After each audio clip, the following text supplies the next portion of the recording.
আশুরার দিন 10 মুহররম, এই যে এই মাস চলতেছে মুহররম, এটা হচ্ছে এই মাসটা কার? আল্লাহর মাস। এই মাসটা কার? আপনি যদি আশুরার দিন একটা আমল করতে পারেন, আপনার শব্দ কবুল হয়ে যাবে, নসিব খুলে যাবে, ভাগ্য পরিবর্তন হয়ে যাবে।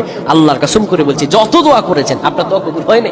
আপনি ঋণগ্রস্ত আছেন, বিপদগ্রস্ত আছেন, একদম অকেজ হয়ে গেছে জীবন যেন চলেই না, সংসারে কোনো আয় বরকত রুজি কোনো কিছুই নাই, ইনকাম একদিক দিয়ে করেন আরেক দিক দিয়ে চলে যায়, মনে হয় কোনো কিছু তো বরকতই নেই। আপনি আমলটা করেন, আল্লাহ তাআলা নসিব করে দেন ইনশাআল্লাহ। আশুরার দিন একটি গুরুত্বপূর্ণ দিন। এই আশুরার দিন আল্লাহ রাব্বুল আলামিন মূসা আলাইহিস সালামকে ফেরাউনের কবল থেকে রক্ষা করেছিলেন। এটি গুরুত্বপূর্ণ দিন। এই মুহররমের মাসের এই 10 মুহররম আশুরার দিন আপনি আমলটি করবেন। আপনি কিবলামুখী হবেন। কিবলামুখী হয়ে আপনি আয়াতুল কুরসি পড়বেন 10 বার।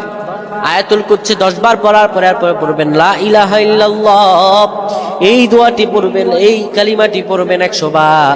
এরপরে দুরূদ শরীফ পড়বেন 100 বার। এই করে আল্লাহর কাছে দোয়া করবেন, আল্লাহ রাব্বুল আলামিন আপনার তামাম দোয়াগুলো কবুল করে নেবেন।